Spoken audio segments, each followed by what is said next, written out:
அண்ணா பத்திரிகை நண்பர்களுக்கு வணக்கங்கண்ணா. என்னோடு இந்த பத்திரிகையாளர் சந்திப்பில் இந்து முன்னணியினுடைய மாநில தலைவர் காடேஸ்வர சுப்பிரமணியம் அவர்கள், பொதுச் செயலாளர் அண்ணன் கிஷோர்குமார் அவர்கள், பாரதிய ஜனதா கட்சியினுடைய தலைவர் சகோதரர் ரமேஷ் அவர்கள், எல்லா பெரிய தலைவர்கள் எல்லாம் இருக்கிறாங்க.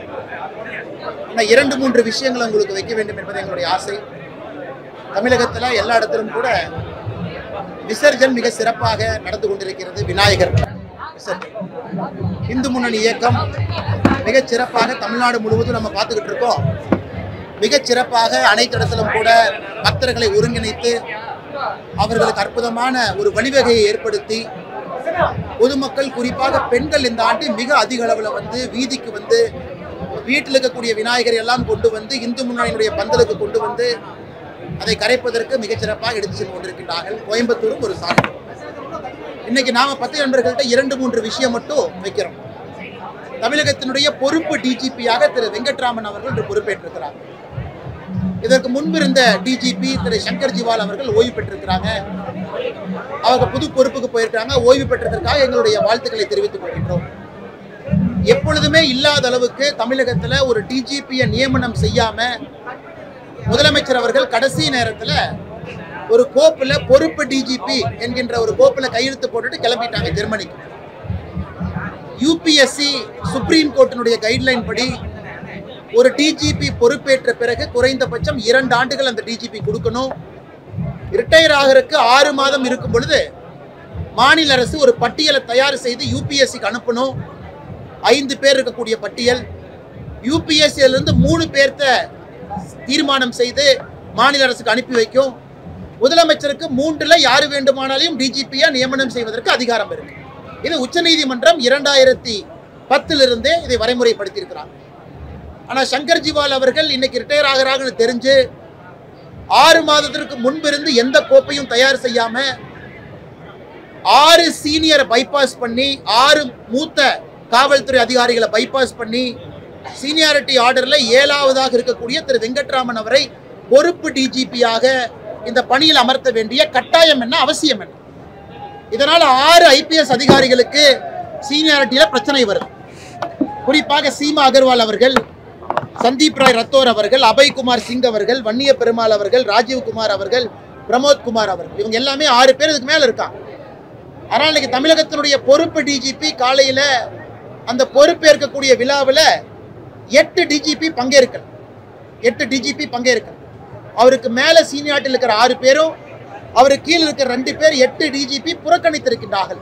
எப்படி காவல்துறையில சட்டம் ஒழுங்கை நம்ம காப்பாற்ற முடியும்? காவல்துறைக்குள்ளேயே சண்டை ஏற்படுத்தி, காவல்துறைக்குள்ளேயே பிரச்சனை ஏற்படுத்தி, காவல்துறைக்குள்ளேயே அதிகார போட்டியை முதலமைச்சர் கொண்டு வந்ததன் காரணமாக காவல்துறை நண்பர்கள் பலம் இழந்து நிற்கிறாங்க. சமீபத்தில் வந்த ஆய்வறிக்கை உங்களுக்கு தெரியும். இந்தியாவில் 31 மாநகரத்தில் ஆய்வு பண்ணாங்க மத்திய அரசு அமைப்பு. அதில் சென்னை 21வது நகரமாக இருந்திருக்கிறது. அதாவது பெண்களுக்கு பாதுகாப்பு இருக்கக்கூடிய நகரமாக NARI 2025 அமைப்பு நடத்தியிருக்கக்கூடிய ஆய்வறிக்கையின்படி சென்னை மாநகரம் 31 நகரத்தில் 21வது நகரம் தான் பாதுகாப்பு. 6 பெண்கள் 6% 100க்கு அவங்க மட்டும்தான் மிக பாதுகாப்பாக இருக்கின்றோம். 46 பேர் பாதுகாப்பாக இருக்கிறோம். 48% பெண்கள் நாங்கள் பாதுகாப்பாகவே இல்லைன்னு சொல்லியிருக்கிறாங்க. இதையெல்லாம் திமுக அரசு வெட்கி தலைகுனியணும். இந்த லட்சணத்தில் காவல்துறைக்குள்ள சண்டையும் பிரிவினைவாதத்தையும் ஏற்படுத்தி எடுத்திருக்கக்கூடிய முதலமைச்சர் மு.க. ஸ்டாலின் அவர்களுக்கு கடுமையான கண்டனங்கள். எங்களை பொறுத்தவரை இது இல்லீகல். பொறுப்பு டிஜிபி என்கின்ற பொறுப்பே இது ஒரு இல்லீகலான வேலை. சட்டத்தில் இதுக்கு இடம் கிடையாது. ஆனால் உடனடியாக இதை மாற்றி போர்க்கால அடிப்படையில் யூபிஎஸ்சிக்கு 5 பேர் லிஸ்ட் அனுப்பி யூபிஎஸ்சி கொடுக்கிற 3 பேர்த்துல ஒருவரை தமிழகத்தினுடைய டிஜிபியாக அறிவிக்கணும். இல்லை என்றால் இந்த அரசு போலீஸ்லையும் வந்து அரசியலை கலந்துவிட்டு நஞ்சை பாய்ச்சி பொதுமக்களுடைய பாதுகாப்புக்கே பிரச்சனை ஏற்படுத்தி கொண்டிருக்கின்றார். நான் தொடர்ந்து குற்றம் சாட்டுற இன்னொரு குற்றம், அரசு பள்ளியில மாணவர்கள் குறைந்து கொண்டிருக்கின்றார்கள். இந்த ஆண்டு ரிப்போர்ட் வந்திருக்கு. 2025-26 இந்த அகாடமிக் இயர் உள்ள வந்தவங்க ரிப்போர்ட் இப்போ இருக்கு. அதில் பார்த்தீங்கன்னா அரசு பள்ளியில் வெறும் 37% மாணவர்கள் தான் தமிழகத்தில் அரசு பள்ளியில் படிக்கிறாங்க. 62.1% மாணவர்கள் தனியார் பள்ளியில் படிக்கிறாங்க. இதற்கு முன்பு 2023-24 ஆய்வறிக்கை எடுத்தீங்கன்னா 42% குழந்தைகள் அரசு பள்ளியில படிச்சாங்க. 42.2% குழந்தைகள் அரசு பள்ளியில படிச்சாங்க. இன்னைக்கு 37.9% குழந்தைகள் தான் அரசு பள்ளியில படிக்கிறாங்க.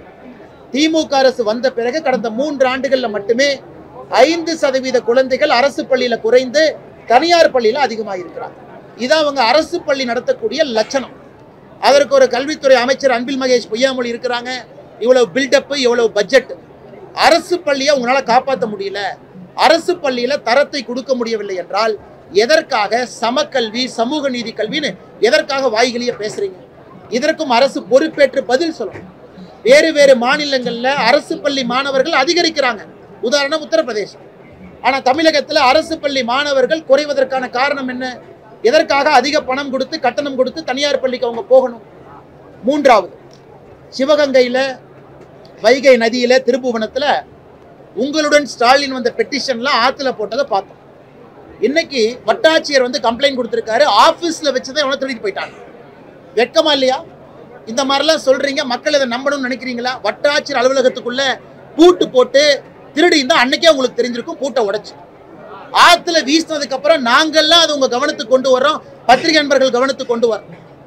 ஆத்துல போட்டு 3 நாள் கழிச்சு வட்டாட்சியர் போலீஸ் ஸ்டேஷன் போய் யாரோ வட்டாட்சியர் அலுவலகத்தில் வந்து அப்ளிகேஷனை திருடிட்டு போயிட்டான், ஆத்துல தூக்கி போட்டான்னு கம்ப்ளைண்ட் கொடுக்குறாங்க.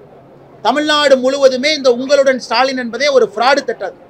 இதுல யாருக்கும் எந்த பிரயோஜனமும் இல்லை. சும்மா அப்ளிகேஷனை வாங்குறது, குப்பை தொட்டியில போடுறது, ஆத்துல போடுறது, அல்லது தீ வச்சு கொளுத்திடுறது. அப்படி இருக்கும் பொழுது எதற்காக இந்த பில்டப் டிராமா? அதனால் முதலமைச்சர் நேரடியாக பதில் சொல்லணும். எங்களுக்கு வட்டாட்சியர் பதில், இந்த பதில் வேண்டாம். உங்களுடன் ஸ்டாலின் என்கின்ற நிகழ்வை நடத்திவிட்டு எதற்காக பொதுமக்களை ஏமாற்றி கொண்டிருக்கின்றீர்கள் என்பதும் எங்களுடைய கேள்வியா இருக்கு. இதை தாண்டி நண்பர்கள் கேள்விகள். அண்ணா, டிஜிபி இன்சார்ஜ் இல்லைன்னு நான் சொல்ல வரலீங்கண்ணா. டிஜிபி இன்சார்ஜ் எப்பவுமே எலெக்ஷனுக்கு முன்னாடி போடுவாங்க, ஒரு அரசு வெளியே போகும்போது போடுவாங்க, புதிதாக அரசு வந்ததுக்கு அப்புறம் அதை வரைமுறைப்படுத்துவாங்க. ஆனா எங்கேயுமே 6 பேர்த்த சூப்பர் சீட் பண்ணி பார்த்ததை நான் பார்த்தது இல்லைங்கண்ணா. அதுவும் 6 மாதத்திற்கு முன்பே சங்கர் ஜிவால் அவர்கள் ஓய்வு பெற போறாங்கன்னு தெரிந்த பிறகு 6 பேர்த்த சூப்பர் சீட் பண்ணி போட வேண்டிய கட்டாயம் என்ன? அதனுடைய வெளிப்பாடு இன்னைக்கு பொறுப்பு டிஜிபி, நல்லவரா கெட்டவரா நான் சொல்ல விரும்பலைங்கண்ணா, பொறுப்பு டிஜிபி அவருடைய பதவியேற்பு விழால 8 மூத்த ஐபிஎஸ் அதிகாரிகள் பங்கேற்கல. அப்ப ஐபிஎஸ் அதிகாரிகளுக்குள்ளேயே கோஷ்டி பூசல் சண்டை வந்தா பொதுமக்களுடைய உயிருக்கு உத்தரவாதம் யாரு? அதனால் பொறுப்பு டிஜிபி நடைமுறை எதுக்குன்னா, எலெக்ஷனுக்கு 8 மாசம் இருக்கு. இன்னைக்கு அவங்க 6 மாசம் முன்னாடி ஃபைல் அனுப்பிச்சிருக்கணும். இவங்களா முடிவு பண்ணிட்டாங்க முதல் 3 டிஜிபிக்கள் திமுகக்கு எதிரானவங்க, ஏன்னா நம்ம ஆளுகளை அரெஸ்ட் பண்ணியிருக்கிறாங்க, இவங்க ஆகாது இவங்க ஆகாதுன்னு எல்லாத்தையும் கழிச்சு கடைசியா 7ஆவதா இருக்கிற தூக்கி போட்டிருக்காங்க.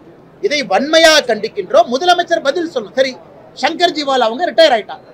தமிழகத்துல தீயணைப்புத்துறைக்கு புதிதாக ஒரு பதவியை உருவாக்க வேண்டிய கட்டாயம் என்ன? எதுக்காக உருவாக்குறீங்க? எதுக்காக பதவி உருவாக்குறீங்க? ஏன் இன்னைக்கு இருக்கக்கூடிய தீயணைப்புத்துறையினுடைய டிஜிபி சரியில்லையா? எதற்காக புதியதாக ஒரு பதவியை உருவாக்குறீங்க? ரிட்டையர் ஆயிட்டார், முடிஞ்சது. கடைசி நாள் ஃபேர்வெல் பரேடு கொடுத்தாச்சு, எல்லா அதிகாரிகள் வந்து நன்றி சொல்லியாச்சு. அந்த ஒரு அதிகாரி என்ன ஸ்பெஷலா? அந்த ஒரு அதிகாரிக்காக ஒரு தனி துறையை உருவாக்கி, அந்த டிஜிபி ஃபயர் சர்வீஸ்க்கு மேல ஒரு துறையை உருவாக்கி, இது இந்தியாவில் எங்கேயுமே இல்லாத அநியாயம். இருக்கிற டிஜிபிக்கு ரிட்டையர் ஆன பிறகு ஒரு துறை, அந்த டிஜிபி பொறுப்புக்கு 6 பேர்த்த சூப்பர் சீட் பண்ணி பொறுப்பு. இதை எப்படி பொதுமக்கள் பார்ப்பாங்க? அரசியல் போலீஸ் துறையில கலப்பது திராவிட முன்னேற்ற கழகம் தான் பார்ப்பாங்க. அதைத்தான் நாங்கள் கேள்வியாக எழுப்பின்றோம். முதலமைச்சர் பதில் சொல்லட்டும். டிஜிபி, ஃபயர் ஃபோர்ஸ், அதற்கு மேல எதற்கு அந்த பொறுப்பு உருவாக்குனீங்க? காரணம் சொல்லுங்க. எதுக்கு உருவாக்கணும்? எல்லாவற்றிலும் அண்ணாமலை திமுகவை விமர்சனம் பண்ணிக்கொண்டே இருக்கிறார். திமுக எந்த நல்லது செய்தாலும் அதுக்கு அண்ணாமலைக்கு பிடிக்கலையா அப்படிங்கிற திமுகவோட விமர்சனத்தை எப்படி பார்க்குறீங்க? அண்ணா, இப்ப நான் சொன்னதெல்லாம் ஆதாரத்தின் அடிப்படையில் பேசினேங்க. நான் பேசினது எல்லாமே ஆதாரத்தின் அடிப்படையில் திமுக செய்திருக்கக்கூடிய தவறை சொன்னேன், இந்து முன்னணி அவர்கள் செய்து கொண்டிருக்கக்கூடிய நல்லதை சொன்னேன். நான் சொன்ன டிஜிபி விவகாரத்தில் பத்திரிகை நண்பர்கள் நான் தவறாக சொன்னால் நீங்கள் என்னை பிடிச்சிருவீங்க. அண்ணா, நீ டேட்டா தப்பாக கொடுக்குறீங்க. நான் அரசு பள்ளி மாணவர்கள் டேட்டாவை நான் கொடுக்குறேன். அது 5% அரசு பள்ளி மாணவர்கள் இங்கே கம்மியாக இருக்கிறாங்க. ஆதாரத்தின் அடிப்படையில் பேசுகிறேன். அவங்க வெறும் அட்வர்டைஸ்மெண்ட் போட்டு எந்த டேட்டாவும் சொல்லாமல் பத்திரிகையாளர் சந்திப்பில் உதயநிதி ஸ்டாலின் போய் நீங்கள் கேட்டால் என்ன சொல்லுவார்? இஹிஹி உஹுஹு ஏஹே. இதை தவிர அவர் எப்போ பதில் சொல்லியிருக்காரு? பத்திரிகையாளர் சந்திப்பில் தமிழகத்தினுடைய ஊடக நண்பர்கள் போய் உதயநிதி ஸ்டாலின் நீங்க கேள்வி கேட்டா இஹிஹி உஹுஹு அஹஹா தவிர எப்ப அவர் பதில் சொல்லியிருக்காரு? யாரு உங்ககிட்ட பதில் சொல்றா? யாருமே பதில் சொல்றதில்ல உங்ககிட்ட. அப்புறம் எப்படி அரசு உங்களுக்கு உண்மையான டேட்டா கொடுப்பாங்க? பத்திரிகை நண்பர்கள்ட்ட அரசு அமைச்சர்கள் பேசுறதே பொய்யா பேசுறாங்க.